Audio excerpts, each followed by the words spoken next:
दो the commercialisation of Indian agriculture had an all together negative impact. कह रहे हैं इंडियन एग्रीकल्चर का कॉमर्शलाइजेशन हो जाने की वजह से इसके निगेटिव इम्पैक्ट बहुत आए, यानी बहुत ही कोई अच्छी चीज़ें खास इसकी वजह से इंडियन एग्रीकल्चर के लिए नहीं हो पाई। It also had some positive aspects, लेकिन नेगेटिव होने के साथ साथ कुछ पॉजिटिव भी इसमें बातें हुई थी। फॉर इंस्टेंस, उदाहरण के तौर पर, to ensure the demand for raw materials was met sufficiently the British improve the irrigational facilities. Raw materials की जो इतनी ज़्यादा डिमांड हो रही थी ब्रिटेन की फैक्ट्रीज़ में, उसको पूरा करने के लिए अंग्रेज़ों ने भारत में जो सिंचाई की व्यवस्था थी, इरीगेशन फैसिलिटीज़ थी, सुविधाएं जो थी, उनको और ज़्यादा अच्छा कर दिया, सुधार दिया। The regional specialization of crops was put into practice efficiently. Regional specialization of crops यानी पर्टिकुलर एरिया में बांट दिया गया कि इस एरिया में इस फसल को उगाया जाएगा, इस कैश क्रॉप को, वही कॉटन, जूट, रबर और इंडिगो जो आपकी थी, उनके लिए एरियाज़ को बांट दिया गया कि पर्टिकुलर एरिया में कि कॉटन उगाएंगे, पर्टिकुलर एरिया में रबर उगाएंगे, यहाँ पे इंडिगो उगाएंगे। इस तरीके से जो रीजनल स्पेशलाइजेशन था फसलों का, क्रॉप्स का, उसको प्रैक्टिस में लाया गया। इससे क्या होता था, पर्टिकुलर एरिया के किसी एक जगह के लोग एक ही तरीके की खेती करने के बारे में जितनी भी इंफॉर्मेशन होती थी और उसको कैसे बेचा जाएगा, उसमें कौन कौन सी खाद पड़ेगी, कैसे पानी देना है, ये सारी चीज़ें लोगों को पता चल जाती थी। कहने का मतलब है एक नॉलेज उनको मिल जाती थी। अब बात करेंगे, ये तो हो गया commercialization of agriculture. Now we will talk about next heading, peasant rebellions. किसानों ने विद्रोह कैसे किया, लड़ाई कैसे छेड़ दी इन सब पॉलिसीज़ के खिलाफ अंग्रेजों के। As we know, the land revenue system introduced by the British had ruined the prosperity of Indian villages and led to widespread discontentment among the Indian peasants. क्या कह रहे हैं, जैसा कि हम जानते हैं कि जो लैंड रेवेन्यू सिस्टम था, ज़मीन से टैक्स वसूल करने का जो सिस्टम था, जिसको अंग्रेज़ों ने हम इंट्रोड्यूस कराया था, उसने पूरी तरीके से इंडियन विलेजेस की जो प्रॉस्पेरिटी थी, जो समृद्धि थी हमारी, हम लोग जो प्रोग्रेस कर रहे थे, उसको सब बर्बाद करके रख दिया। And led to wide spread discontentment among the Indian peasants. और भारतीय किसानों में दूर दूर तक केवल डिसकंटेंटमेंट यानी असंतुष्टि फैल गई। वो लोग संतुष्ट नहीं, सेटिस्फाइड नहीं थे किसान लोग। This discontentment eventually led to a number of rebellions against the British system of land revenue. ये जो असंतुष्टि थी किसानों के अंदर, डिससेटिस्फैक्शन था, वो आखिरकार बहुत सारी लड़ाइयों के रूप में बदल गया अंग्रेजों के खिलाफ लैंड रेवेन्यू सिस्टम के। लैंड रेवेन्यू सिस्टम जो अंग्रेजों ने चलाया था, इससे जो असंतुष्टि थी किसानों की, जो वो लोग बहुत ज़्यादा परेशान हो गए थे, अंग्रेजों के खिलाफ उन्होंने लैंड रेवेन्यू सिस्टम को लेकर के रिबेल कर दिया, ठीक है, विद्रोह कर दिया, लड़ाई कर दी कि हम इसको नहीं मानेंगे, तुम्हारी पॉलिसीज़ को, तुम्हारे रूल्स एंड रेगुलेशंस को। The Indigo rebellion was one such example of peasant rebellion. Indigo rebellion यानी नील का जो विद्रोह था, ठीक है, नील विद्रोह यानी नील की जो नील कैश क्रॉप थी आपकी, इंडिगो जो कैश क्रॉप थी, उसको लेकर के जो रूल्स एंड रेगुलेशंस थे अंग्रेज़ों के, वो बहुत ही ज़्यादा टाइट थे, बहुत ही ज़्यादा स्ट्रिक्ट थे। उनको बहुत ही ज़्यादा दबा के रखा जाता था, किसानों के ऊपर अत्याचार किया जाता था। वो इंडिगो रिबेलियन के नाम से जाना जाता है, जो कि किसानों का विद्रोह था, किसानों की लड़ाई थी। ऐसा ही एक एग्जाम्पल है। Let us study in detail. इसे अब हम डिटेल में पढ़ेंगे कि इंडिगो रिबेलियन था क्या, नील का विद्रोह था क्या।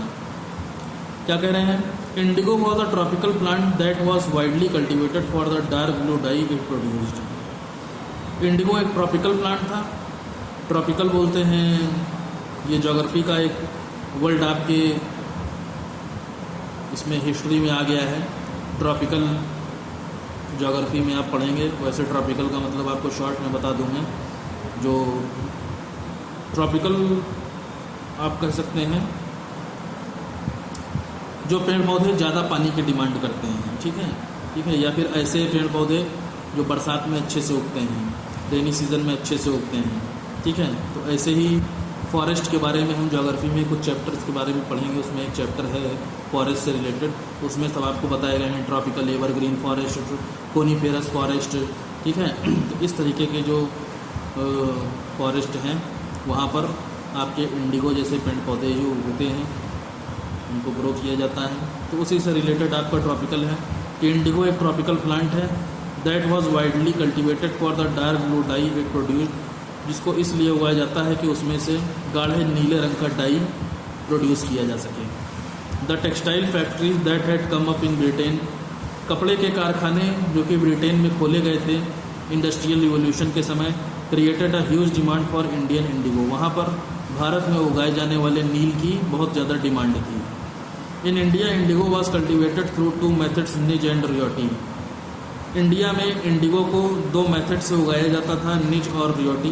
क्या होते थे? अंडर द निज सिस्टम के अंडर में indigo was cultivated in plantations, नील का पौधरोपण किया जाता था। प्लांटेशन बोलते हैं छोटे छोटे पौधों को बाउंड्रीज बना करके लगा देना। That were owned by the rich European planters with the help of labourers, जिसमें बहुत ही जो अमीर यूरोपियन प्लांटर्स थे, यानी खेती करने वाले, इस तरीके के कैश क्रॉप्स को देख रेख करने वाले जो यूरोपियन प्लांटर्स थे, वो मजदूरों की मदद से इसकी खेती किया करते थे। Under the ryoti system the peasants were forced to sign an agreement और अ कॉन्ट्रैक्ट। रियोटी सिस्टम कैसे होता था?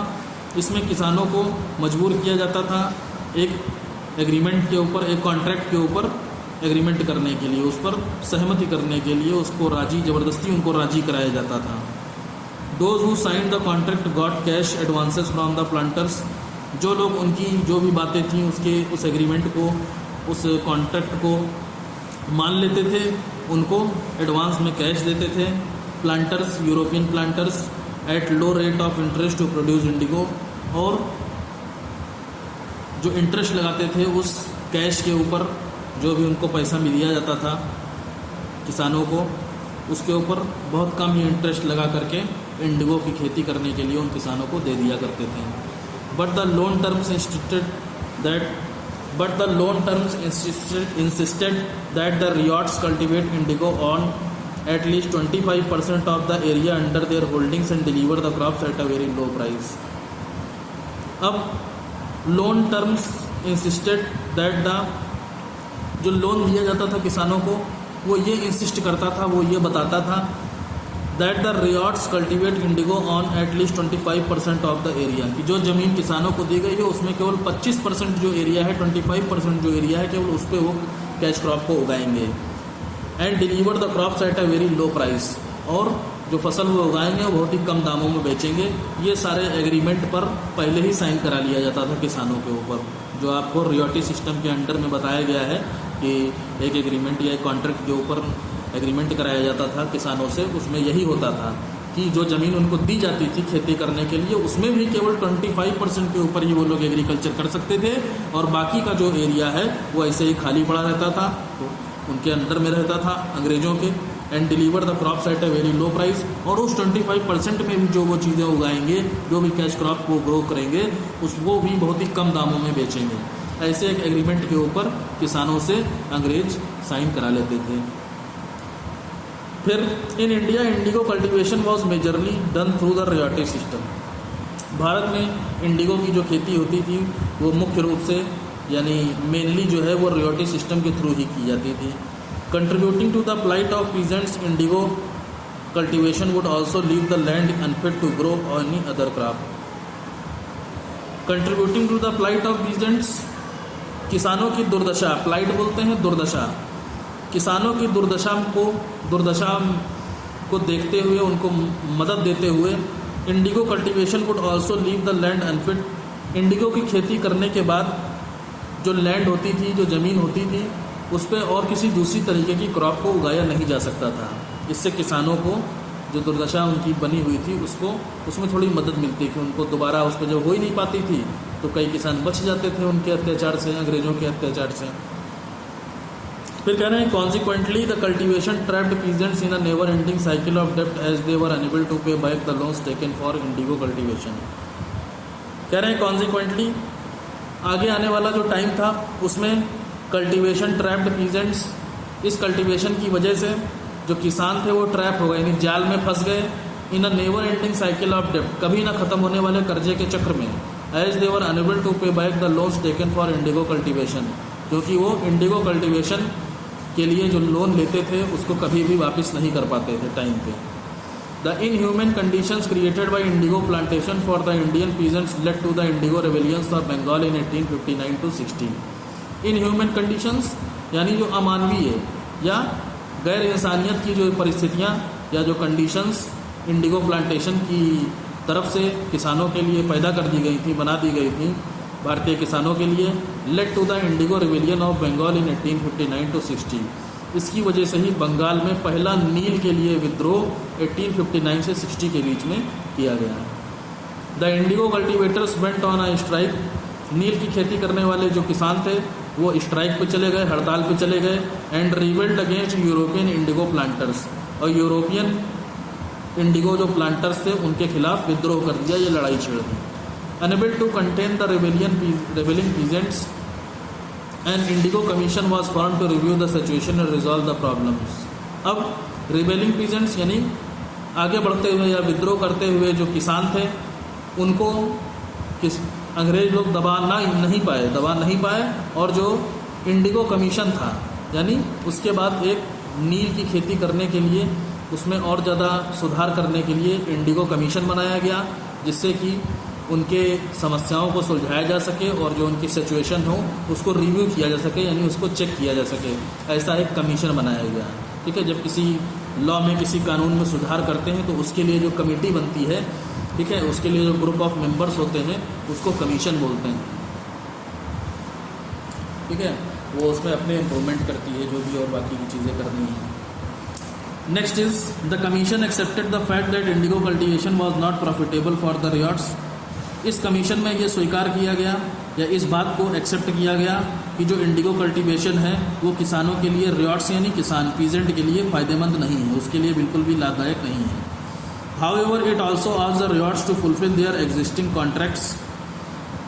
फिर भी it also asked the ryots, इस कमीशन ने किसानों से कहा to fulfil their existing contracts, कि जो जिन कॉन्ट्रैक्ट्स को वो एग्री कर चुके हैं उनको वो कंप्लीट करेंगे, तभी उनकी ये चीज़ें मानी जाएंगी।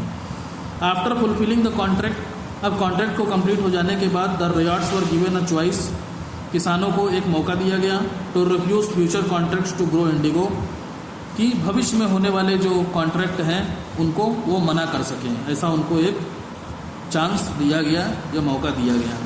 The organized effort and coordination of the peasants led to the discontinuation of the indigo cultivation in Bengal।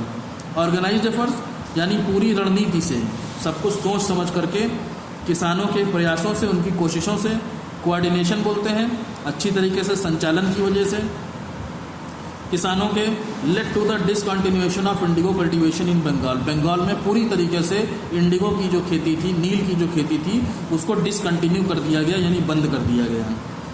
Nevertheless it continued till the 20th century in Bihar. उसके बाद बिहार में 20वीं शताब्दी के पहले तक ये बिल्कुल भी चालू नहीं हो सका, स्टार्ट नहीं हो सका। Here the peasants were forced to sell their indigo at low prices. Bihar में भी यही था, किसानों को मजबूर किया जाता था इंडिगो को लो प्राइसेस में बेचने के लिए। It was only in 1917 under the leadership of Mahatma Gandhi that they could successfully increase the price at which the planters brought Indigo from them. केवल 1917 में ही महात्मा गांधी की लीडरशिप में, उनके नेतृत्व में या उनकी अध्यक्षता में, दे कुड सक्सेसफुली इंक्रीज, जो किसान थे वो सफलतापूर्वक प्लांटर्स को जो इंडिगो ला करके देते थे उनके दामों में उनको इंक्रीज़ हुआ। ठीक है, ये केवल महात्मा गांधी की लीडरशिप में ही हुआ कि जो किसान थे उनको सफलता मिली इस चीज़ में कि प्लांटर्स जो इंडिगो उनके लिए लाएंगे या उनसे ले जाएंगे उनके दामों को बढ़ा दिया गया। ठीक है, प्लांटर्स जो उनसे इंडिगो खरीदेंगे, नील खरीदेंगे, उसके दामों को बढ़ा दिया गया। ये केवल महात्मा गांधी की ही वजह से पॉसिबल हो पाया था। In the initial stages, the peasant rebellions were sudden and executed without proper planning।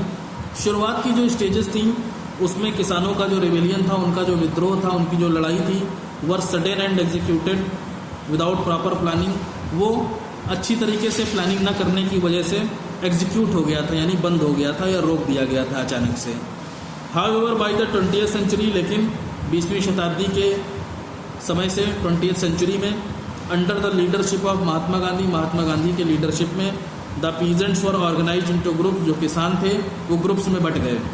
The main objective of these mass peasant movements was to address the problems. इनका मुख्य लक्ष्य था, किसान जो अलग अलग ग्रुप्स में बट गए थे, इन ग्रुप्स का मेन एम क्या था, जो आंदोलन कर रहे थे किसान, मास पीजेंट मूवमेंट यानी बहुत बड़े बड़े किसानों के ग्रुप बन करके जो ये आंदोलन हो रहे थे, मूवमेंट जो हो रहे थे, इनका मेन मोटो था टू एड्रेस द प्रॉब्लम्स, केवल उन समस्याओं से एड्रेस कराना that cropped up due to the exploitative practices of the British, जो कि अंग्रेजों की अत्याचारी या किसानों को परेशान करने वाली जो पॉलिसीज़ या उनके जो रूल्स एंड रेगुलेशंस थे उनकी वजह से क्रॉप्ड हुई थी। क्रॉप्ड मतलब उनकी वजह से पैदा हुई थी। केवल इन चीज़ों को एड्रेस करने के लिए, इन समस्याओं को ही एड्रेस करने के लिए किसानों ने इतने बड़े आंदोलन किए थे। Apart from the mass movements a number of किसान सभाज आल्सो केम अप। मास मूवमेंट्स यानी इतने बड़े बड़े जन आंदोलन के अलावा बहुत बड़ी संख्या में किसान सभाएं भी लगाई जाने लगी इसी पीरियड में, अंग्रेजों के समय में, to represent the peasant and to resolve their issues, जो कि किसानों को रिप्रेजेंट करती थी यानी उनकी समस्याओं को लोगों तक पहुंचाती थी, अंग्रेजों तक पहुंचाती थी और उनके मुद्दों को रिजॉल्व किया जाता था। इश्यूज मतलब जो भी उनके झगड़े फसाद होते थे उनको सुलझाया जाता था। The movements and associations form during this period of them are given below. इस समय के आंदोलन और एसोसिएशन यानी आपके संगठन जो थे, संगठन बोलते हैं कई सारे लोगों का ग्रुप, जब किसी पर्टिकुलर प्रॉब्लम के लिए अपनी गवर्नमेंट से कंप्लेन करता है या फिर ऐसा कोई एसोसिएशन जो एग्रीकल्चर के लिए काम करे किसी, या फिर एसोसिएशन उसको बोलते हैं, जैसे ऑटो वाले आपके हो गए, ये भी अपना एसोसिएशन बना ले। ऑटो से रिलेटेड जो प्रॉब्लम आ रही हैं, रास्ते में उनको चलने नहीं दिया जा रहा है या गवर्नमेंट कई सारे टैक्स लगा रही है, इन सारी चीज़ों के लिए जो एक ग्रुप बनता है उसे एसोसिएशन कहते हैं। तो बहुत सारे जो मूवमेंट हैं और जो एसोसिएशंस हैं वो इस पीरियड में बने, वो आपको नीचे बताए गए हैं। 1920 से 21 में क्या हुआ, peasants opposed arbitrary increase in revenue by zamindars and the Awadh Kisan Sabha were established under Pandit Jawaharlal Nehru, a local leader Ramchandra. Peasants opposed arbitrary increase in revenue by zamindars. Zamindar जो अपने मनमाने ढंग से पीजेंट्स के ऊपर रेवेन्यू बढ़ा रहे थे, लैंड का टैक्स बढ़ा रहे थे, उसकी वजह से अवध किसान सभा एक ग्रुप बनाया गया पंडित जवाहरलाल नेहरू ने की वजह से, एंड द लोकल लीडर, और वहाँ का एक लोकल लीडर यानी स्थानीय नेता था। स्थानीय नेता यानी छोटी सी जगह में रहने वाला कोई ऐसा इंसान जो वहाँ पर हो रहे अत्याचारों या वहाँ पर हो रहे सरकार की तरफ से जो प्रॉब्लम्स हैं उनको उठाने के लिए वो सबसे पहले आगे बढ़ता है, उसे हम लोकल लीडर कहते हैं, स्थानीय नेता कहते हैं। तो पंडित जवाहरलाल नेहरू और एक स्थानीय नेता रामचंद्र की मदद से या इनके नेतृत्व में अवध किसान सभा नाम का एक जो ग्रुप था वो ज़मींदारों के बहुत ही ज़्यादा किसानों के ऊपर टैक्स लगाने की वजह से ये अवध किसान सभा नाम का एक एसोसिएशन बनाया गया है। ऐसे ही 1923-24 में क्या कह रहे हैं, peasant successfully resisted the increase in revenue in Tanjore. यहाँ पर भी किसानों ने सफलतापूर्वक तंजौर में जो रेवेन्यू वसूला जा रहा था, जो टैक्स वसूला जा रहा था, उसको रोक दिया। एंड द फर्स्ट रियार्ड्स एसोसिएशन, और किसानों का पहला एसोसिएशन तंजौर में बना, एनजी रंगा इन आंध्र, फॉर्म बाई एनजी रंगा इन आंध्र।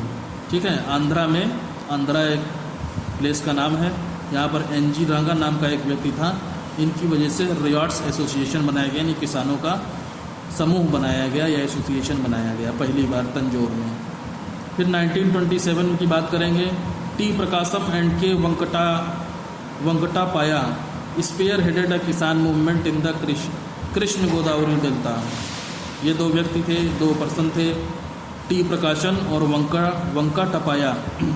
इन लोगों ने स्पेयर हेडेड अ किसान मूवमेंट, तुरंत ही ये किसान आंदोलन शुरू कर दिया कृष्णा गोदावरी डेल्टा में। यानी कृष्णा गोदावरी ये दो रिवर्स हैं हमारी, ये जहाँ पर जा कर के मिलती हैं उससे पहले डेल्टा बनाती हैं। ठीक है, तो उसको कृष्णा गोदावरी डेल्टा बोलते हैं।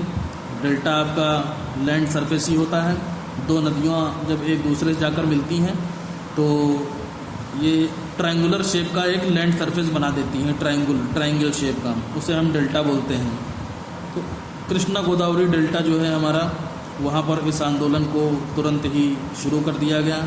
सरदार Vallabh bhai Patel led the no revenue campaign against the revenue hike by 22% in Bombay. ऐसे ही सरदार वल्लभ भाई पटेल, इन्होंने भी किसी no revenue campaign, no revenue यानी हम कोई भी लगान नहीं देंगे, कोई भी टैक्स नहीं देंगे, इस तरीके का एक अभियान, कैंपेन मतलब अभियान रेवेन्यू के खिलाफ लगाया, क्योंकि बॉम्बे में जो टैक्स वसूला जा रहा था वो 22% और बढ़ा दिया गया था। हाइक मतलब उसके रेट को चढ़ा दिया गया था। And force the government to temporarily abandon the revision, और बॉम्बे में भी सरदार वल्लभ भाई पटेल ने सरकार के ऊपर यह दबाव डाला कि टेम्परेली अबेंडन द रिवीजन, कि ये जो रिवीजन कर रहे हैं, ये जो टैक्स को और ज़्यादा बढ़ा रहे हैं, उसको अबेंडन कर दें, यानी उसको छोड़ दें, उसको हटा दें।